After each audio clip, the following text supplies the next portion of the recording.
Informed Pregnancy and Parenting Podcast. I'm your host, Dr. Elliot Berlin, and co-hosting with me today is Kristen Palasi, mother, wife, doula, and pre- and postnatal chiropractor. Soon to be. Soon to be. Almost there. Yeah. You're about to graduate. Yes, December. Oops. Yeah. Well, you're about to graduate. Pretty soon.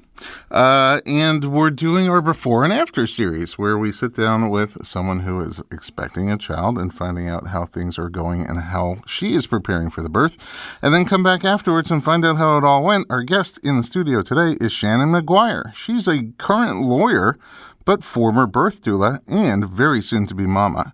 She's a California native and currently lives and works right here in Los Angeles. Welcome to the podcast. Thank you. Thank you for having me. Pleasure. I'm fascinated by you because you are a lawyer. Yes. You don't look like a lawyer. Do people say that? You know, people actually do, and I don't even know what a lawyer looks like. yeah, I think that's part of it. Is I don't know what a lawyer looks like, and now I've been doing it for a few years. But especially when I started, and I looked, several years younger than I do now. I think that was a more frequent comment. But but that's part of it. You look young. You look very young, and I don't know why you'd think lawyers would be older than that. But you also look friendly. Yeah. And the reputation for lawyers ain't that friendly. I think that in a lot of ways I have certain classic lawyer type A tendencies, and then in other ways definitely don't have some of those. I think that there can be a certain zero-sum competitive nature to a lot of people who become lawyers, and I don't think that I was never an athlete. I'm not very competitive by nature. But I'm a transactional lawyer too, so you're trying to make deals happen, so it's a little bit It's not easier courtroom drama. Not usually, no. I mean, I do some pro bono in courtrooms, but that's the only time I end up there. So for the most part, there is actually, it's interesting. I have coworkers who have a more aggressive approach, and sometimes I'll hear them doing things, and we'll be the same vintage, and I'll be like, do we have a different job? I've never needed to yell at someone in my life. But it's like good cop, bad cop. Yeah, I mean, but we'll be, yeah. I think that there's probably a mix. I do think that sometimes being friendlier, you get asked to do things that, I think being a woman too, sometimes you get asked to do things that people feel more comfortable making certain requests and having you do certain work that they probably wouldn't ask. Yeah, so I think it would work to your advantage somewhat. Because if there was this TV show, you had to pick out, the real whoever, Shannon Maguire, right? Please stand up. You know what I'm talking about? I forgot the name of it. Where you have no idea what I'm talking about. I'm much older than both of you. Okay, so there was a TV show where basically a bunch of people, there was a profile of a person, who they are, what they did, cool. And then there's a bunch of people in front of the celebrity judges, and you get to ask them some questions, and then they have to guess who the real one is, and then they say, the real Shannon Maguire, please stand up, right? So I don't even know how that's relevant here, but if I had to pick whether you were a doula or whether you were a lawyer, you would pick doula. Just based on looking at you, which could be totally wrong, I would pick doula. Interesting. Yeah. And I'd be right. I mean, that's true. I think that you also look different. Just in my normal life, I definitely look way more doula. I have, natural hair. Just the way I dress is much more, funky. But in work life, I do think I look more when you're in business casual or a suit. Dress the part. Yeah, you look more like a lawyer, and I think people are more shocked in my role that I sort of inhabit now that I ever they ever hear about my past life. Birth work. Yeah, and it's funny because if I ever run into people who knew me in my past life, they're like, I think some of them are pretty horrified by the turn of events. Well, it's just that they don't seem like two jobs. Oh yeah, I'm done. I was a birth doula, and now I'll just move right on to legal work. Well, actually, I remember when I was interviewing at firms, when you're in law school, which you do right after your first year, and you're like, I have this resume. My resume does not look like most people that sort of have a typical law student resume, and so I remember trying to sort of spin how being a doula was like being a lawyer and being an advocate and different things, and in some ways It is. It is. I mean, you basically have a client and you try to listen to their needs and do what you can to facilitate them getting as close to what they want as possible. That's really interesting. And so I think that is, but actually day to day, it is such a different skill set. And I've actually thought about this, being pregnant, and when you're a doula, so much of it is being intuitive and tapping in and just sort of like listening to sort of hearing someone on a deeper level and having that, tuning into subtle things and being emotional and sort of like being a part of that. And that is the opposite of my job now. It is like very literal and, so it's less fluid involved, I assume. Yeah. Well, let's You'd go be back surprised. to what made you get into birth work in the first place? How old were you, and Oh my gosh. what were you thinking, really? So I grew up in a household that was like very open in terms of this is a lot. Like I probably when I was 4 years old could have told you what my father's vasectomy was like and been like discussed in detail. Like there was no if you like I would have been 3 and been like vulva. Like there was no really?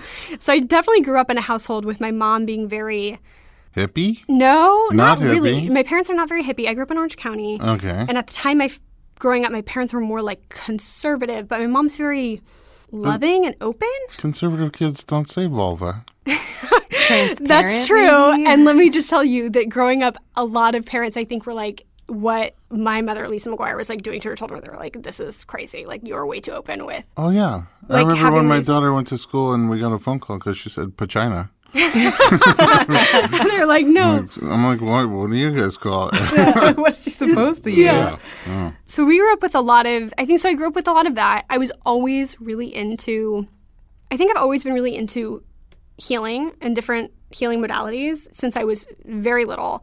And I don't really know where that came from other than just completely from within. And even as a little kid, this is so strange, but I loved animals. I was like a very gentle, sweet kid. And I really was into birth so that I remember being 4 and getting invited to a girl that was my babysitter. Like her horse was giving birth. And I attended like various animal births as a kid. And by the time I was just always very into it. I went to one of my cousin's births when I was about 12. Wow. But I sort of Again, this sounds more hippie upbringing than in some ways, conservative. it definitely conservative in some parts and really open in other parts. And I think my mother's very like, accept you as you are, like, and whatever you're into. She's just like a very loving, open person. And so I was into, I think, all of these things. And then a few different things sort of happened. And like, this is a weird part of the story is when I was 16 years old, this is actually, I don't want to go on a total tangent, but I actually dropped out of high school. Oh. And right at the same time that I dropped out of high school, I got a traffic citation for not stopping long enough at a stop sign. And I went to traffic school, and my traffic school teacher was a hypnotherapist. And I did not grow up in like alternative sort of medicine kind of household, but I naturally as a kid like wouldn't take medicine, was just very like interested in, I don't even know where that came from because that was not like what really happened in my house. What's going on around you? But so I went to traffic school, and this man, Bill Engel, was my traffic school teacher, and he had gone to, he was a trained hypnotherapist, and he was basically like, we'll make a deal. We'll do 45 minutes of traffic school. It was like when you have to go there all day, and it's like, 4 or 5 hours. And he's like, and the rest we'll do hypnosis.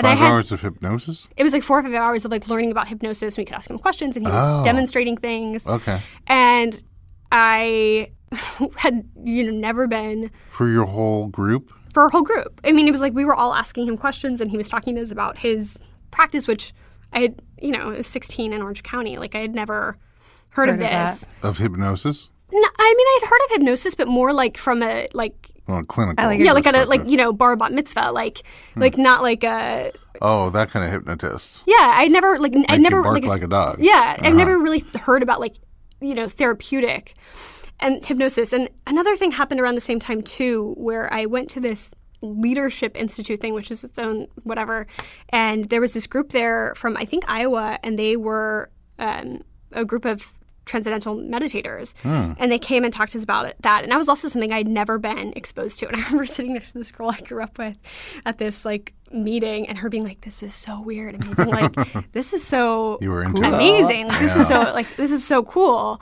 And in a weird way, I think that those two things, and then I left school and I was like not sure exactly what path I was going to take. But I was like, I think I am going to be a hypnotist. I think I'm going to be a healer, which I think in a weird way I'd always sort of been interested in. But then things sort of evolved. I decided to take a slightly more practical course and ended up going to UC Berkeley and graduating with, not hypnotherapy degrees. But what did you study? I studied peace and conflict studies and education. Oh, wow.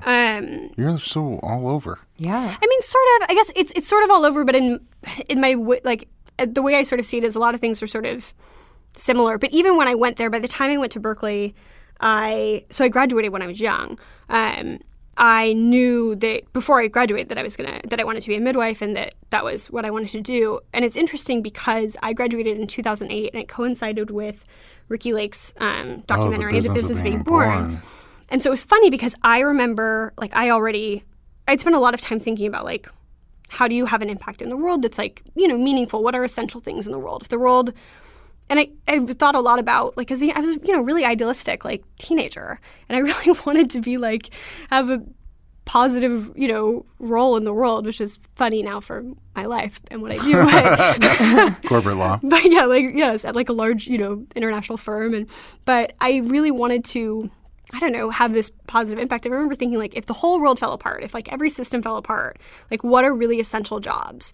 We're always going to need carpenters. There's just certain things that, you're always going to need. And I remember thinking that I wanted to have a job that was necessary and essential and, part of a bigger fabric than just sort of some artificial, which, again, is hilarious with what I do now. But so I had sort of decided I wanted to be a midwife and had different thoughts about how I was going to go about doing it.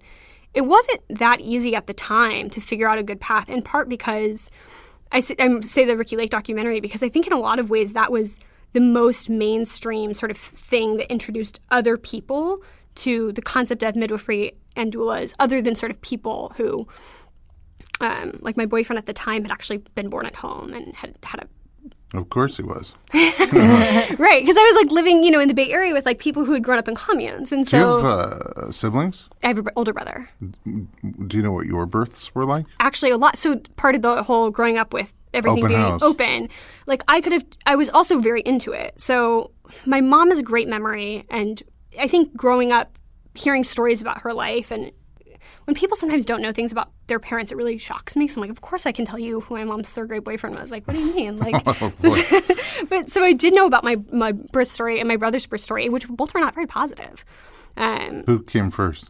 So my brother came first, and she'd had an old school doctor who she describes as like the kind of doctor who wore like Gucci loafers. And he was from Pasadena. Like Kristen. All the time. Yeah. I think that was just her way of describing him. He was just like an old school doctor. And with my brother, he actually, like without her consent, sort of she was a few days past her due date. He like did an exam and then broke her bag of waters while he was doing it, like intentionally without consulting her. Wow. And then his birth, she ended up having like a vacuum and forceps, and sort of I think she had an epidural. But apparently she had a really nice nurse. That's helpful. Yeah, and for me, what I always knew about my birth was that my father really wanted to buy a television that day, and there was apparently a sale going on. So during several hours of my mother's labor, she was stuck trying to buy this television.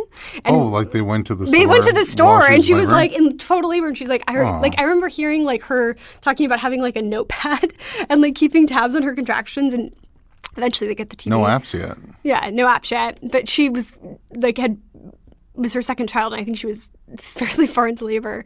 But I mean, did they at least get a good deal on that? Yeah. They did? Okay. That television. Do they still have the TV? And you have to. This is television in the 80s, so it's You know what that reminds me of? Will Smith. I once saw. I think it was him. He did an interview on a late show, and he started by saying, "Yeah, it's been a great week. I We had our first baby, and also we got our first flat screen TV. And oh, that's funny because I actually, I'm sure you probably know who Will Smith's children are. That's funny to like mark how old flat screen televisions are. That's right. By like Jaden Smith. Exactly. And then, but he went on to say that the contrast, which was, material. He said when we left the store with the TV, they gave me this big, giant manual, and it just talked about how to take care of the TV and give it longevity and make sure nothing bad happens to it. And with the kid, they were just like, "Here, good luck." So. Oh, so you were sort of like a TV moment yourself. Yeah, so I was television. Yeah, I should have TV baby. TV baby. And I think my mom went to the hospital and was actually not there for very long before I was born because she was fairly far. She had been laboring at, Big Best Buy. Yeah, Best Buy or whatever the, equivalent was. And so she went into labor. She got there and they told her she wanted an epidural. They told her she was too late. She apparently had a very unkind nurse. Wow. And then I was born very quickly. And I remember her telling me that it was, a very painful, intense thing. And I think for her, she didn't see it as a positive experience. I think she preferred my brother's birth in part because I think she had a nicer nurse. And so so I did grow up knowing about our birth stories, but somehow, and that was like totally part of the narrative of, like asking about her pregnancies and different things. And she had, fairly easy, straightforward pregnancies, except for she had some sort of like vein issue with me. And so I think that, I think that in some ways what happens to your mother, if you know what happens to your mother, probably informs how you see your own kind of like fate with getting pregnant and, delivery and all of those things. Yeah, I would imagine so. Yeah. But so I knew that was not, I don't know. It's funny. I think I was always more disturbed by those stories than she was. Interesting. But what did your parents do? My mom was a flight attendant. Oh. And then she stopped.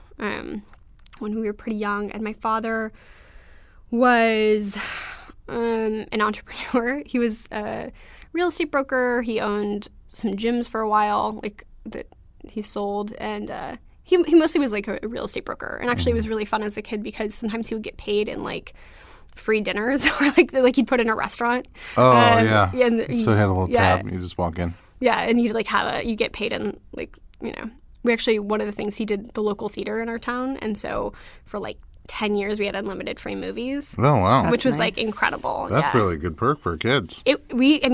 Especially today, a movie's like $700. So. I saw every movie that happened in the 90s. Yeah. I could see 2 movies in the theater or build my own home theater. And have better food. So you, on your journey to midwifery, became a doula? So I had sort of seen at the time that I decided I wanted to be a doula, which I don't remember exactly the moment where I was like, I remember learning what a midwife was, long before knowing what a doula was, but sort of seeing becoming a doula as like the first step to sort of becoming a midwife. And again, it wasn't like super easy to access. And I was young. I mean, I was like 18, 19. And I didn't grow, and I wasn't in a community where like this was doulas were happening. Yeah, where I had someone that I met and this is what they did. And I was Were you still here in Orange County? No. I was up in the Bay Area. Oh, the Bay Area. So I was up in San Francisco for all of this. And so I started, I don't even know exactly, like I knew that I wanted to be a midwife. I knew that there were different like avenues to do that. I had moved to San Francisco after I graduated, and I was like right away started doing a doula training. I did it through it was called Natural Resources, and it was this like birth resource in the Mission in San Francisco. Were you the youngest person in your doula class? Oh, actually, there was another young girl there, but she didn't end up finishing. But so we did a group, and it was taught by a woman named Abigail Reagan, who is the midwife who sort of ran our program. And then the program I did a secondary program basically through San Francisco General Hospital that UCSF is affiliated with San Francisco General. So they do all their training for their midwifery program there. Trainings. Sort of. I mean, the San Francisco General one was kind of amazing. Actually, it's a public county hospital. And so it's a really interesting clientele because when you start getting paying clients, it's like very much in contrast to most of the people that you're serving at San Francisco General who are all obviously not paying. And I worked through a group. And this is also long ago. This is like 9 years ago. So now I'm like even remembering things, and my life has changed so much. But we worked we worked with one group where it was women who had been homeless, and they were staying in this like home facility in like the Haight-Ashbury, and they had to be drug tested regularly, and they were all pregnant, and they had all been homeless. And so we worked with women in that program, and that was really interesting because there's a lot of different pieces involved in that, including child services and sort of how that sort of played in, because there's a lot of social workers involved, because a lot of them were getting drug tested, not just to stay in their program where they had to be to stay clean in order to stay there, but also, and that was sort of interesting too, with even like administering, like they couldn't take fentanyl or they couldn't take other things that would show up as positive. During labor. Wow. Because if they would take narcotics, which are routinely offered during labor, correct, and that then they get drug tested. And if they didn't have, and actually it's interesting, nurses would offer them narcotics because they don't, they're not necessarily knowing, and for a lot of these women who aren't necessarily very sophisticated, it's an interesting thing. Like if they didn't have doulas, which obviously they always did when I was there, but I remember thinking like this would be a really, and almost all of them were alone. They didn't have family or partners or otherwise they probably wouldn't be in the situation that they're in. So that was like that's intense. I mean, it is an intense way to welcome to the birth world. Different than Beverly Hills. I also had Pack-Heights moms who were willing and able to pay, and that was a totally different experience. So you got a big, broad spectrum in terms of your exposure. Yes. Did you like doula work? I loved it. I mean, I loved. But even since, it's funny, like I'm still on several doula groups that I was on before, like in San Francisco, that I haven't. The last birth I had was August of 2010. So it was August of 2010, and so it's been a while, and I'm still on all these groups because I can't I can't emotionally bring myself to totally cut the cord, and I like to see them. I don't live. I live by 400 miles away. Last birth you had was 7 years ago. Yeah, over 7 years ago. And you're still on the doula boards? I'm still on the doula boards. Because you're interested? No, I don't know if I'm on the boards. I'm on the emails where the chains go out, and they'll be like, I see. Woman looking for doula, due XYZ date. Do you ever think about it? Well, I actually, when I was in law school, I did. And it wasn't great when I was in law school because obviously birth is so unpredictable. And being on call actually was a really tough thing for me. I did love birth work. Being on call was tough for me. I think it's hard for everybody. I think especially if you're sort of a type A person. Because you can't control anything. And also I never actually used a backup, but I remember just living in, this actually is a lot like being a lawyer, is I can't go to a yoga class without feeling like I need to have my phone, because not checking my phone for an hour is so stressful. Right. But I think that the thing that was hard about being a doula, being really young, is you can never be tired, hungover, sick. You sort of you can never be away. You're on all the time. You're on all the time. And, birth is so serious. You want to be the best you can be for this person. And so the idea that you're going to be I don't know. And I'm a doula and my wife's a doula, and we're always on call. We've been on call for years, and we have 4 kids. But it makes vacation planning really hard. Oh, yeah. So for winter break every year, now the kids are getting older and we can't do it anymore. But as they'd be like, "Hey, Dad, we're going for winter break," and I'll be like, "Kids, sit down. We're going to El Segundo, California. It's a resort town with a large airport." And so, the next year, it's we're going to Redondo Beach. Yeah. You can maybe go to Arrowhead. Yeah, you can't go too far because you're always on call, and you got to be able to drive you guys back. have 2 of you, too. So there's 2 of us. Yeah, so that's a double. It's a planned vacation at least 9 months in advance. Or, something I did, actually, when I was taking the LSAT, which I did. So when I was applying to law school, it was fairly late in the cycle because I kind of decided late to do it. And I was taking the LSAT. I can't remember the date. It might have been December 9th, but it was sometime in December. And I remember not scheduling to have no births for 1 month because I was so worried about not being able to, and it's funny because you always have backups, but I was so concerned about yeah, people don't really want your backup. And that's the thing, is they've agreed to, be with you, not with a backup. And then you're not always 100% sure your backup is even going to be there when you want them. And, so there's no peace of mind. You can't plan anything. Yeah. Sometimes I'll fall asleep just for a nap after a long night of birth, and I come home, the kids are uppity, and so I'll fall asleep with my phone on mute, for an hour, and I'll wake up panicky, like, oh, I wonder if the next person went. And you don't know. They can go early, they can go late. It's always right on time, but they can go long before the due date, after the due date, on the due date.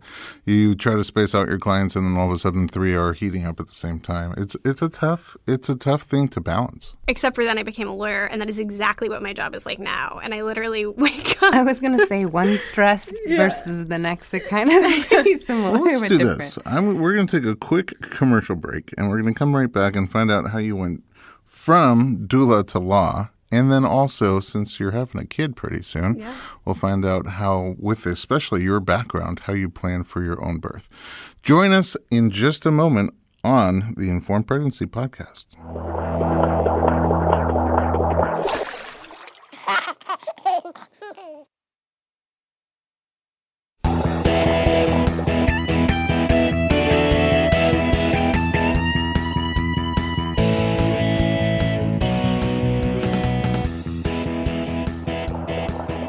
Welcome back to the Informed Pregnancy and Parenting Podcast. We're doing Before and After. I'm your host, Dr. Elliot Berlin. Today, co-hosting with me is Kristen, and our guest is Shannon Maguire, currently a lawyer, but formerly a doula, and such an interesting, diverse background. I mean, you have really, I'm thinking about it, you have a very mixed conservative liberal background, which in today's climate is really weird because it's like conservatives and liberals can't even be in the same state. Although my parents have totally shifted from what it was like when I was growing up. For my mother, probably in the last, like 12 years. And for my father, probably in the last like 4. And so the climate of sort of growing up has changed. And also, I think that, you have children, and I sort of believe it. Yeah. I think people sort of come into the world who they are, and you kind of like, as their parent, help to guide them and hopefully nurture their best qualities and, help them cope with some of their like limitations. But I think that I feel like it's interesting. I think if you would have said to my mother 20 years ago and brought up the idea that I was going to have a home birth, she would have been like, this is insane. And now she's so, like, I think she's into it? Yeah, she's totally into it. And, like, I feel like everyone kind of grows Well, you let the cat out of the bag.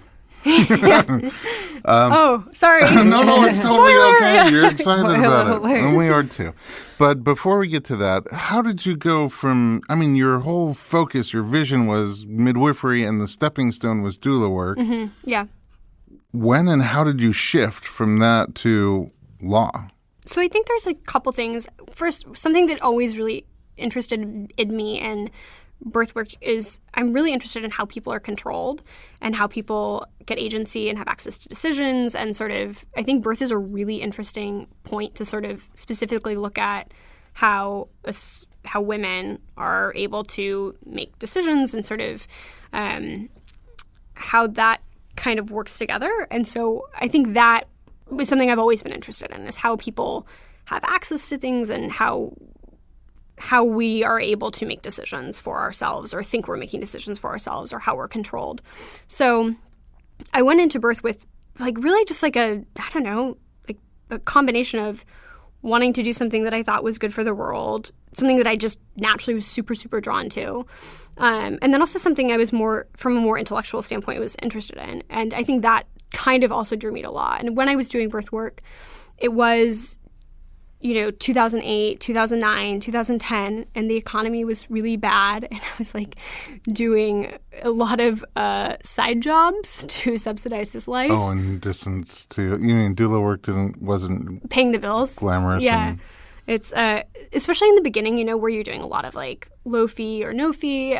Getting your experience. And it was really challenging. And so I remember thinking, also I had to go back and do some additional science classes that I hadn't finished undergrad to apply to law school. No, not to apply to law school. No. To apply to like UCSF's midwifery program. Oh, to get into the midwifery program. Yeah. And I was like, part of me was. I was just sort of like, this is such a long process. And it was kind of a struggle in a way, just where you're on this path and it's not that clear cut.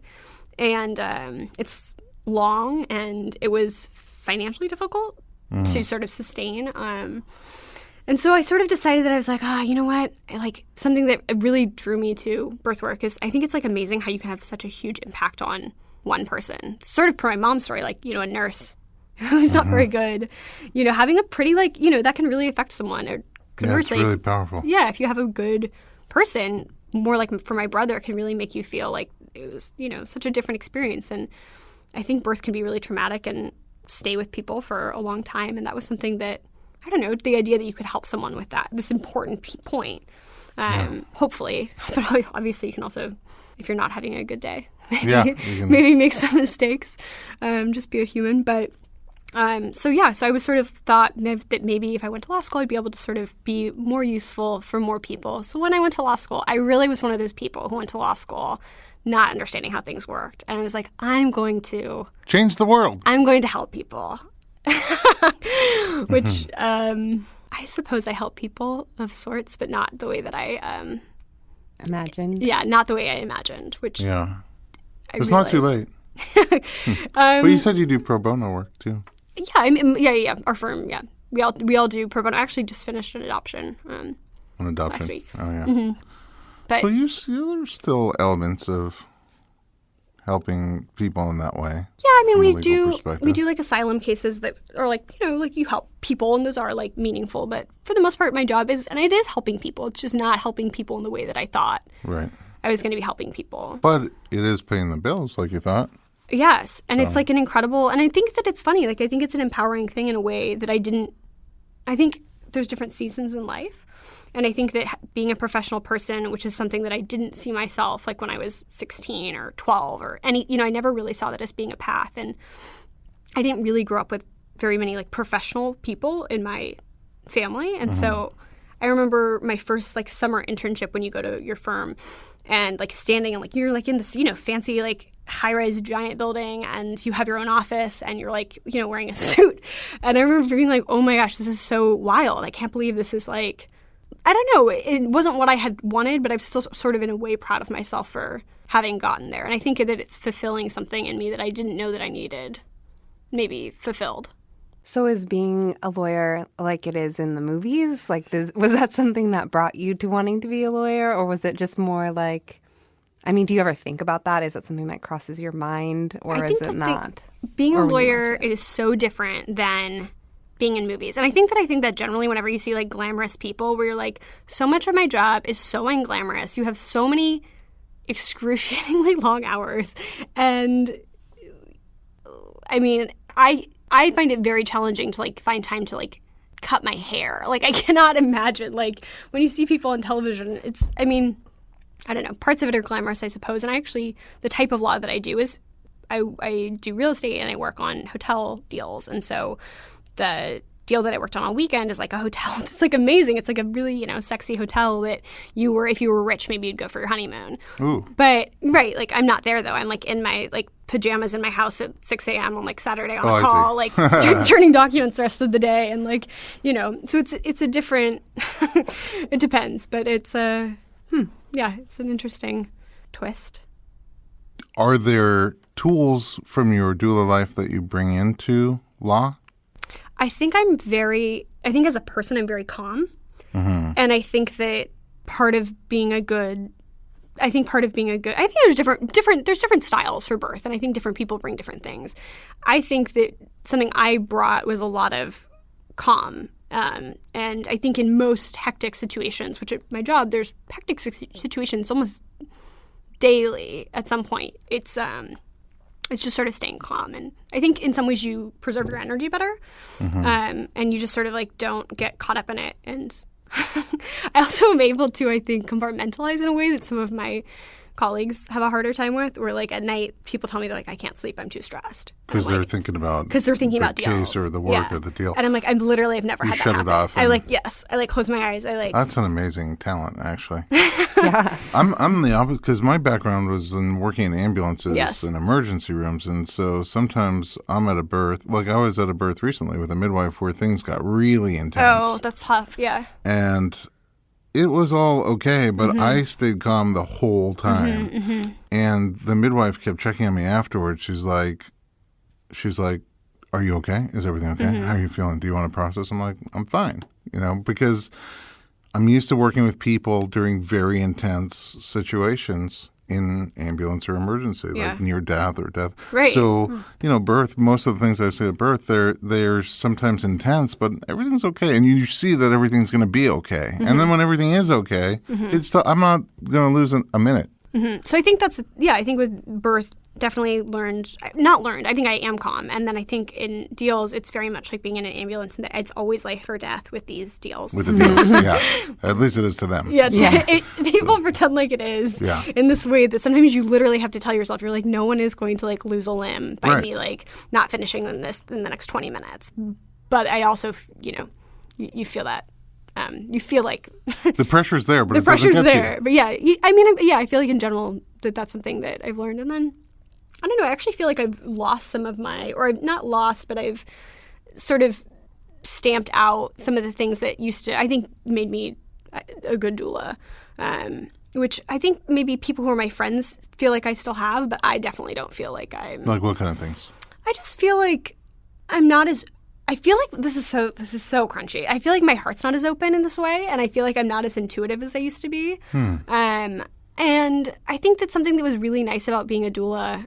That's sort of like, I think why people like having dogs is like, it's this opportunity to just be like so loving, so kind, just like look at someone and be like, what is it that I can do for you in any way? And just sort of like, how can I serve you? And how can I like, I don't know, show you love in the way that you need it right now. But I can imagine how that goes away. I mean, you're just in a totally different environment. Right. So it's awkward when I try to show my clients or colleagues love. It's not totally, like it's very sterile. It's very serious. It's very business. And I also think as a woman, something I've learned is that you really just need to be like, to be taken seriously. There is a lot of like that. Right. You can't, in the middle of a big negotiation, you can't take out some frankincense and just be like, everybody, let's take a breath. I actually do keep essential oils and various other things at my office. For you, but not for them. So people come to me for hangovers or whatever, because I have like all the supplements. I have everything in my office. And people are like regularly walking and they're like, what's going on? And I'm like, I'm in a day spa. I'm stressed. Let's go to Shannon. Yeah.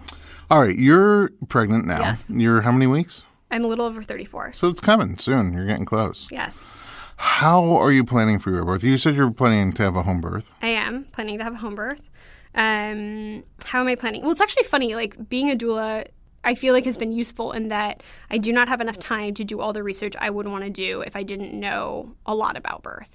Just sort of being like the kind of person who likes to research. Yeah, like a total like. First of all, I'm like obsessed with researching generally, but also just like would want to know everything. And so that's a helpful quality for a lawyer. See, crossover. But yes. So I feel like in some ways I'm lucky in that I don't have to do that. I, in general, I feel like I try to eat really well.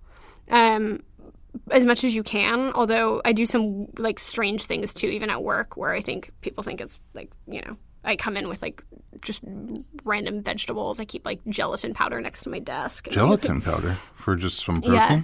Well, it's a lot of protein. It's also supposed to be good for joints and supposed to be, so you're crunchy in the crunchy way. Sort of, yeah. And then the other part of it is this interesting thing, more in the first beginning of pregnancy, where it's a really weird thing where you kind of are, first of all, not telling people you're pregnant. I was very sick. And then you're kind of pretending like you're not pregnant. And I think in some ways I had a harder time. I think I felt less tapped into my pregnancy early on than I thought that I would. I think that per my mom, she'd always sort of talked about like being pregnant with my brother and I, and just feeling like very, I don't know, like knowing who we were like from like very beginning. From the very beginning. And I didn't feel that. And so I think in some ways I felt like something was lacking, but also at the same time, like my days are just spent doing something that's so not, so you're so not tapped into your body and so not tapped into being pregnant, and so much of it's even pretending like you're not pregnant because you're trying to get stuff done. You have like why do you have to pretend like you're not pregnant? Well, I hear that from actors sometimes whose part isn't written into the script. I think that at a firm, is it not professional to be pregnant? Or? Well, first of all, I didn't want my clients to know I was pregnant for a couple of reasons, but because you don't want people to not want you on their deals. Oh, right. Because then you might not be there, right? You might not. People are worried about it, and a couple of my clients actually who I see in person know I'm pregnant now, and some of them. You're still trying to hide your pregnancy? Well, for the people that I work with that don't see me, they don't know I'm pregnant. Oh, because they don't see you. Yeah. If I just work, like a lot of our clients are in New York. Because I would never, my mother always told me don't ever assume somebody's pregnant. Oh yeah, I had some amazing comments at work from people like early on.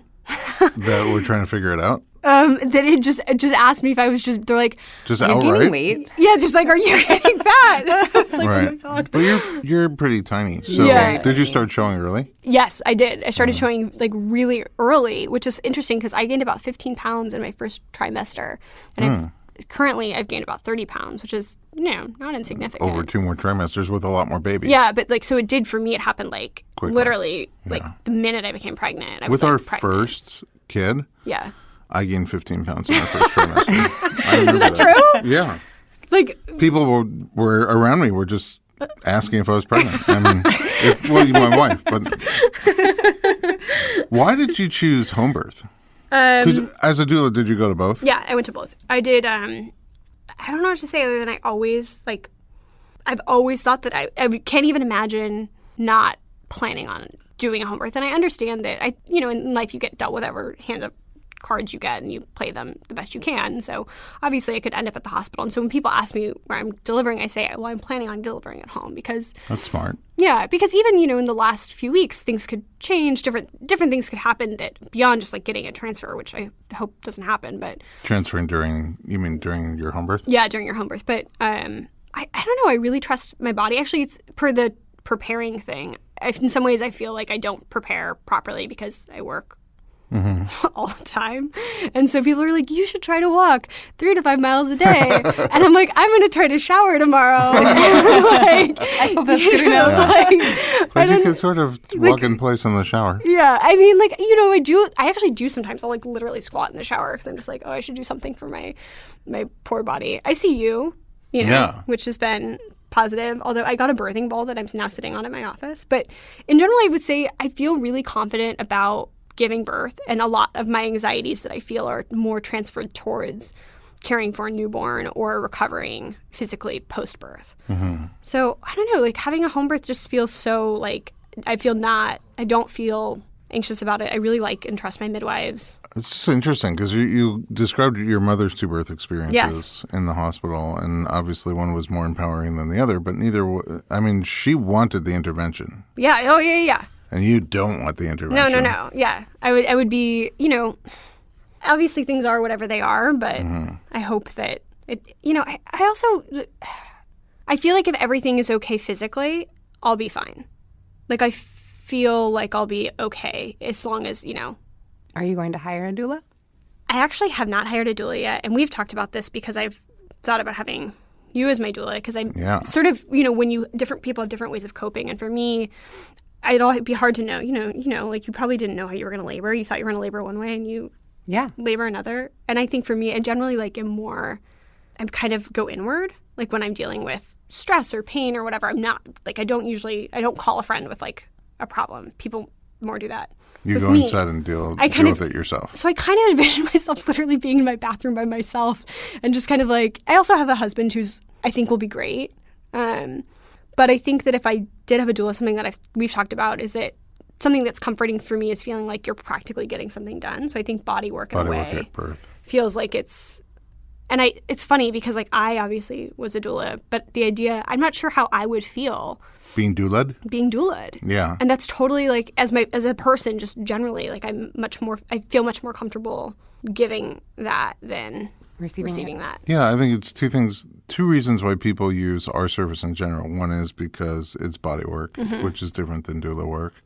But number 2, which from the way you're talking about it, is we come by the hour. So, you're there for 3 or 4 hours and then you can... Yeah, if you decide you're loving it, we stay for more hours. And if you decide you're not loving it, it's time to go, and that's okay. But when your doula is contracted for your whole birth, and then you realize, this isn't working for me, it's really awkward to like cut them loose.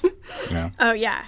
Yeah, I mean, I think that would be really tough. I also feel like the more people that are there, I mean, probably not like later, but I think I'll just be concerned about other people. Oh, are you like a people pleaser? Like a take care of people. You're a giver. Yeah. I'm not like a people pleaser, I would actually say. I would say I'm not a people pleaser generally. I'm fairly comfortable, kind of like... That was the wrong term, but you're a giver. Like if people are in your home, I you want to worry take about- care of about them. that. I worry about other people's well-being. Yeah. That's who you are by nature. Yeah. So if it was like long, you should having be like, people oh, in they're your probably home- tired. Yeah, right. Like I think I'd feel guilty, or like Yeah. something that I've thought about is one of my midwives is a vegetarian, and I'm like, I need to make sure that before like everything we have like good vegetarian options stocked, because if she's there and You're so hungry, funny. but like I've thought about that where I'm like, oh no, because what happens if like what's in the like you know? Is your husband like? How is he preparing? Is he like Oh my God. on board with like? Is he as mellow as you are, or is he a little He's bit? very calm. He's like very easygoing, and he grew up sort of similar to me, in that like sort of conservative, sort of crunchy situation. So Interesting how you found each other. yeah, well, and I actually feel really lucky in some ways in that his sister has had 2 children with midwives at birth centers. Oh, nice. So I think in some ways that's paved this a little bit, where like, and also he knew what I did before. It's not like, you know, I was a lawyer and I had never done this, and I'm like, I want to have a home birth, and he's like, what? You know, he knew that like, You got the doula background. yeah, and also he lives with me, and I do weird crunchy stuff constantly. Like this is just how we like. This is your life. This is my life. This is who you are. And so like, he knows that like, you know, we just don't use normal toothpaste, obviously, like because, you know, but So you're planning to labor at home. yes. Midwife comes to you. Yes. You deliver at home. Are you planning on water? I'm planning on having a tub. People are like, are you going to have a water birth? And I think the way that people think about a water birth is, you know, literally bringing the baby up in the tub. And that's like, I'm like, I don't know, wherever I am. Like, I think that I'll actually really like the water. I'm very Do you like into- baths in general? I am obsessed with baths. I literally work in the bath. It's like a fire hazard. I'll like But not with your clients. What? No, Yeah, that would be weird. no, all on my awkward. computer. Hashtag. But I actually work like at night. I'll like invites you get to in a the bath meeting? and I'll just like work on my computer. It is not safe. Yeah. No, with my computer like on a I can see you doing that during your birth too. Hold on, I got a text. I got to close this Oh my deal real gosh, quick. people were talking She to me the doesn't other know- day. She doesn't know I'm pregnant. It's time I had to answer this. Answer right this People now. were talking to me about Contract. like responding to email and stuff in labor, and I was like, that sounds terrible to me. Yeah. I am not going to be doing that. Like I plan on like Shutting it off. I'm not going to be checking my phone. Are you working right up until the end? The plan is to work it right up until the end. And our maternity leave doesn't start until the day we give birth. So it kind of, No kidding. so I'll probably leave like a few days before my actual due date. But it sounds like you do a lot of work from home. Do you go No, into the no. office every day? You go, Oh, yeah. you're Yeah. going in the I'm just talking office. about like at, you know, Your homework. yeah, I'm talking about at 5 a.m. or like, you know, on the weekend. Got it. Yeah. Or at night. Yeah, 5 a.m. She just doesn't our clients stop are in New York. working really. Oh, Like, wow. So there's actually been a Coastal lot of difference. guilt about that with like being pregnant and like kind of being like, oh, I should take care of myself or I should like bond with my baby. That's hard. It's a difficult balance. Where you're like, oh no, I know this is not good. Especially in the beginning when I was so stressed, I was like, this cannot be good for my like poor child. Yeah, or afterwards when you go back to work and you have a Yeah, baby at home. yeah, Ooh. yeah. That's what I said. The anxiety is post. It's not really labor. So you've seen a lot of women go through labor. Yeah. I assume you've seen all sorts of medicated, unmedicated, hospital, home, vaginal, Yes. surgical, Only one surgical actually. because you don't get to go in too often. Or you just didn't have clients that had C-sections? I 'Cause didn't have very many clients that had C-sections, so that made it easy. That's helpful. Yeah. Do you have a vision in your mind on what your own comfort measures will be? Because Sort at home you don't really there's no medical options Yeah. for pain relief. Yeah. So I think one of my fears is back labor because I feel like in general, I think I'm pretty good with pain management, especially if I don't think it's doing any sort of permanent harm. I'm sort of pretty good generally at, You could surrender to intensity. and so I'm not, and it's hard to say, you know, like it's so hard to know what you'll be like. So I feel like back labor from what I've seen and know sounds really challenging. Well, Chris and I had back labor. yes. Yeah. It is challenging. I did my best. So that's sort of a fear of mine Yeah. is having back labor because I think that could be really, really hard. But in terms of comfort measures, I've thought about, I mean, like hopefully water. Like hopefully Being in water? Being in water. I think they, Do you have a playlist? yeah, I actually am working on one right now. What It's on my to-do list. calms you down?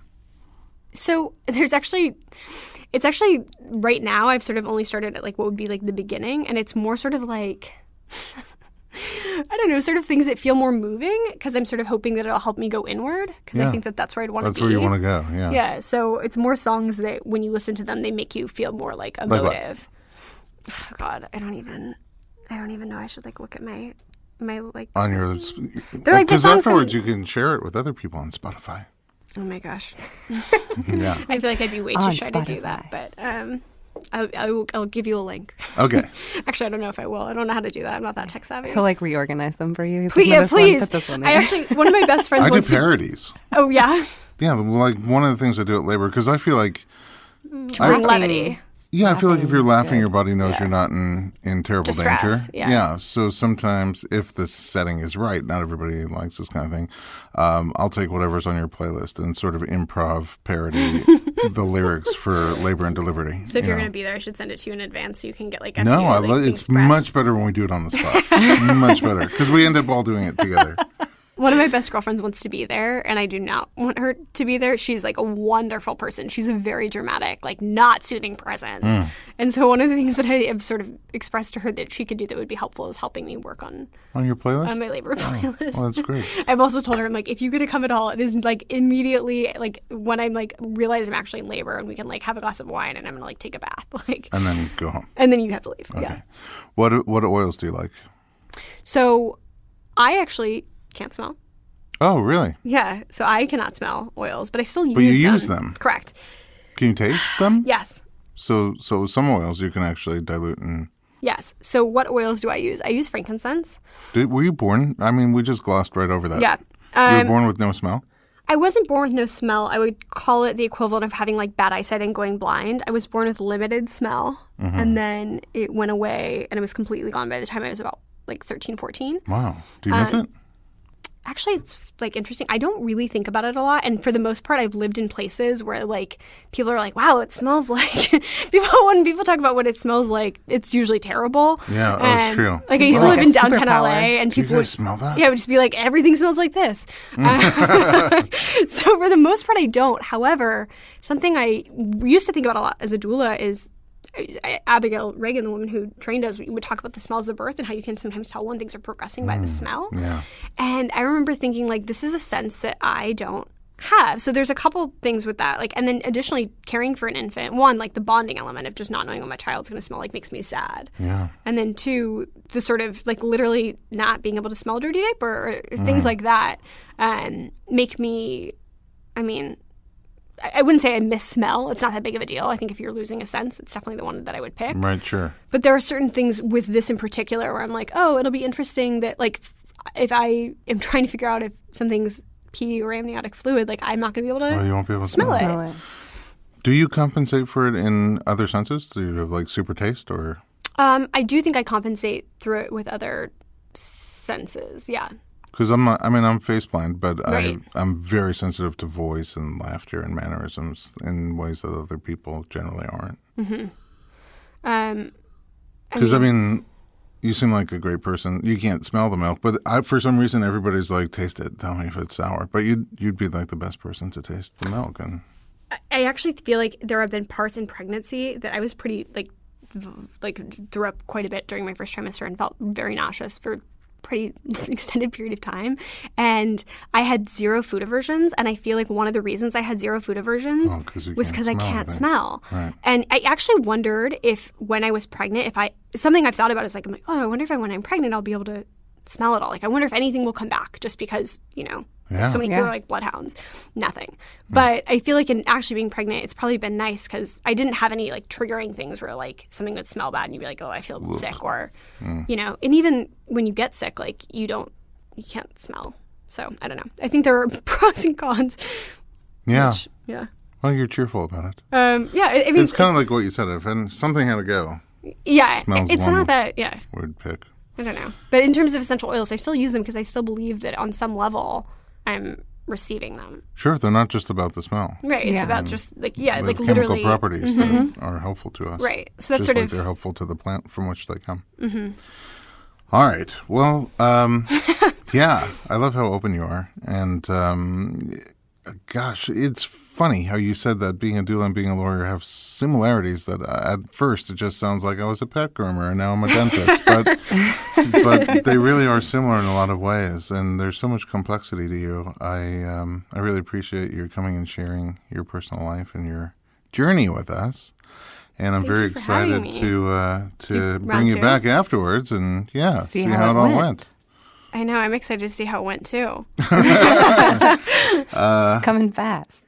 Thank you. And Kristen, thanks for being here again. It's always great to work with you. And at home, thanks for listening to the Informed Pregnancy and Parenting podcast. Go to YouTube and check out our other program.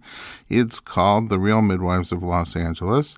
And it's also a lot of fun. And then while you're at it, check out our website where you can find our blog, documentaries, and other pregnancy and parenting resources. It's informedpregnancy.com.